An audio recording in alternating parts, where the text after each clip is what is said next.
Tudo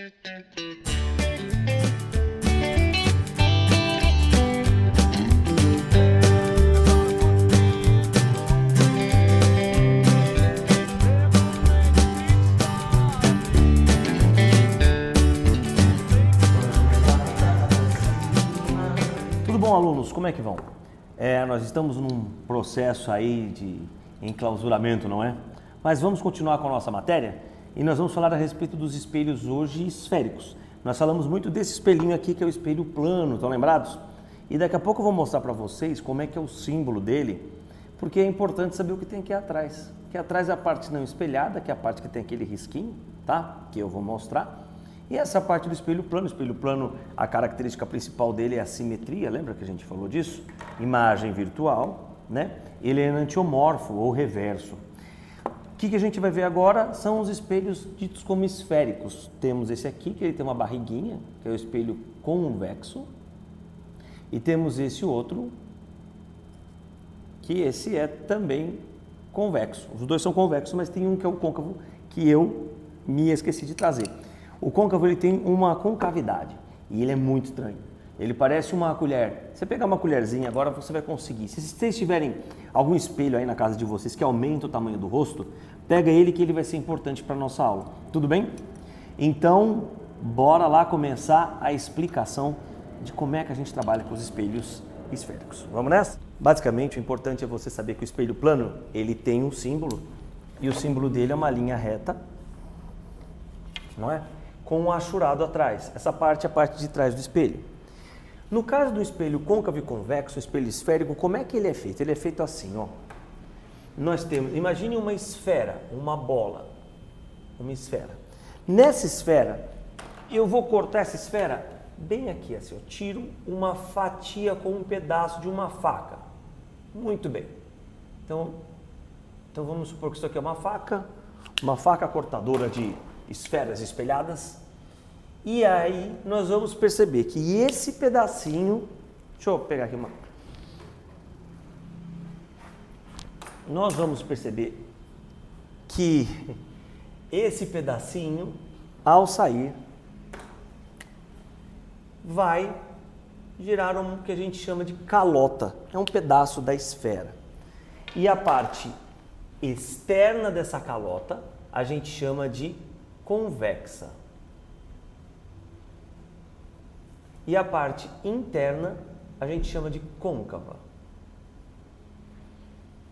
Deu para entender? Côncava vem de cavidade, você cavou. Qual que é o símbolo, então, de um espelho côncavo e de um espelho convexo?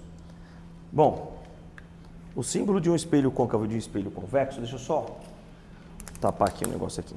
Isso aqui é o microfone que eu uso para falar com vocês. Então, estou gravando uma faixa no microfone e outra faixa pelo celular, no áudio, sabe?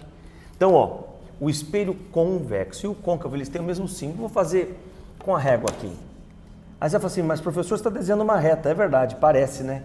Mas para fingir que é uma concavidade ou uma esfericidade, a gente faz isso aqui. Você vai falar para mim, ah, não, os dois estão iguais, estão idênticos. Mais ou menos. Agora estão, mas a parte que vai ser importante é onde está o achurado. Se o achurado estiver na parte de fora, eu estou vendo o espelho pela parte interna. Então esse é um espelho côncavo. Se o achurado estiver na parte interna, quer dizer que eu estou vendo o espelho pela parte externa. Então ele é um convexo. Então esse é côncavo, esse é convexo. Observe, esse é um espelho côncavo e esse é um espelho convexo. Então, aqui ó, espelhos côncavos e aqui um espelho convexo. Agora uma coisa importante é que se a gente pegar um raio laser e apontar para o espelho plano, por exemplo, vem cá comigo. Se eu apontar para o espelho plano, o que a gente sabe que vai acontecer? Vai incidir o raio de luz e ele vai ser o quê? Refletido. Não é assim? E nós temos uma reta importante chamada de reta normal. Esse é o ângulo de incidência, esse é o ângulo de reflexão.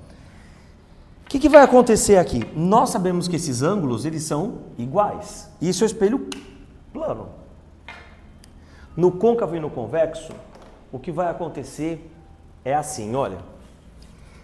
É muito legal. Eles perceberam que se... Primeiro, o que vem a ser C e F? Volta aqui nessa esfera. Essa esfera não tem um raio? Tudo bem? Essa distância é o raio.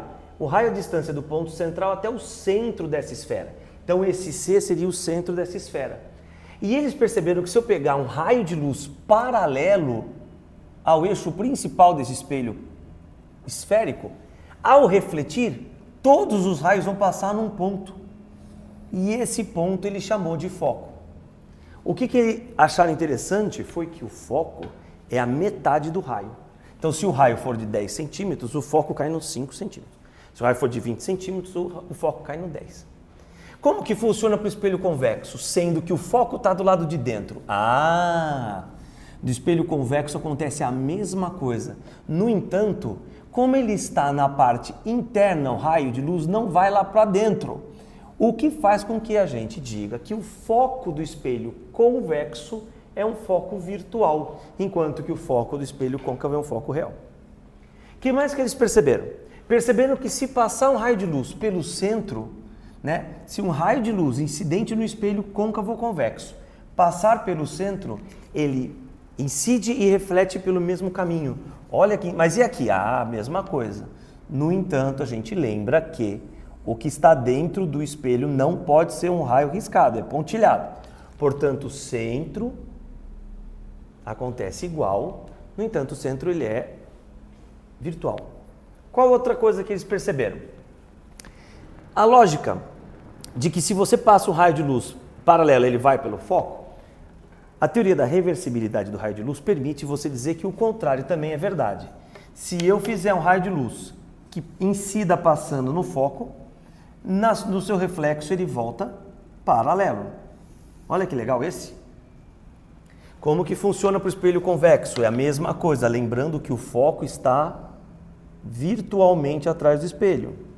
Então, incide passando no foco, reflete paralelo ao eixo principal.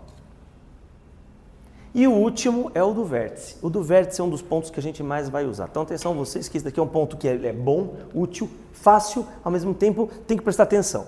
Coloca um ponto aqui, qualquer lugar, tudo bem? Então vamos lá. Esse raio de luz, ele incidiu no vértice. O vértice vai agir como se fosse a única parte do espelho esférico que fosse plana, vamos assim dizer. Então você vai falar, o ângulo de incidência é igual ao ângulo de reflexão? Exatamente. Mas como que eu faço isso? Tá vendo esse ponto? Eu vou pegar o ponto simétrico. Então aqui para mim ele tem 7 centímetros. Eu vou descer 7 centímetros e vou marcar esse ponto aqui para eu saber qual é o ponto simétrico. E vou fazer o raio de luz do vértice passar por esse ponto. Então nós temos aqui o quê? Um raio de luz que passa pelo vértice. Então esse ângulo de incidência é igual ao ângulo de reflexão. Mesma coisa para o espelho convexo. Se estiver passando no vértice, ele volta da mesma forma. Incidência, reflexão. Tá bom? Esses são os pontos principais para a gente por hora. Muito bem. Aí a gente tem alguns exercícios interessantes que são importantes para que a gente possa fazer. O primeiro deles fala a respeito de um prédio em Londres. É um prédio super conhecido que o arquiteto achou bonito fazer em formato de um espelho côncavo, só que ele se esqueceu das propriedades físicas. E sabe o que aconteceu? Alguns carros parados na frente desse prédio derreteram. O que é? Pois é, ele conseguia convergir todos os raios de luz do sol e aí esquentava pra caramba. Aliás, alguns fornos solares funcionam assim. Então a primeira pergunta é a seguinte. Então ele fala assim, qual a principal transformação de energia ocorrida nesse episódio? Então qual foi? Foi uma energia luminosa em energia térmica. Então a energia luminosa do Sol foi convergida e aqueceu.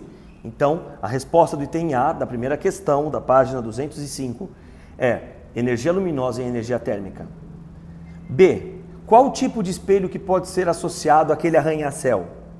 Então qual é o espelho que vai conseguir fazer os raios de luz se cruzarem num ponto real, um foco real. É o espelho côncavo, então pode escrever aí espelho côncavo. C. Qual a possível região, qual foi a região que os raios de luz se cruzaram? Então qual é a região que se você, por exemplo, tiver raios de luz paralelos vão se cruzar? Essa região é o foco. Então você pode escrever assim, na região focal. Agora, por que não no foco? Vou explicar para vocês. Tem um quadriculado aí, não tem? Nesse quadriculado, o que eu quero que você faça é, no meio dele, faz um risco assim, ó, para fazer o eixo principal. E aqui você vai pôr, por exemplo, um risco para ser o espelho, para fazer o papel do prédio. O prédio é um espelho côncavo, então eu preciso fazer o símbolo do espelho côncavo. Então, ó, 1, 2, 3, eu vou falar que aqui é o foco. 1, 2, 3, esse é o centro de curvatura. A região focal é toda essa região que está na linha do foco. Então você vai fazer com que alguns raios paralelos do Sol, porque o Sol não está na frente do prédio, mas ele está lá em cima. Então os raios vêm paralelos, olha só. Eles incidem paralelamente entre eles. E todo raio paralelo vai se cruzar numa região que se chama foco se eles forem paralelos ao eixo principal. E se forem paralelos entre eles, eles se cruzam também numa outra região que, acredite, bate na mesma verticalzinha aqui. E essa região é chamada de região focal. Eu vou considerar sendo esse ponto aqui, ó. Todos os raios vão passar por ele.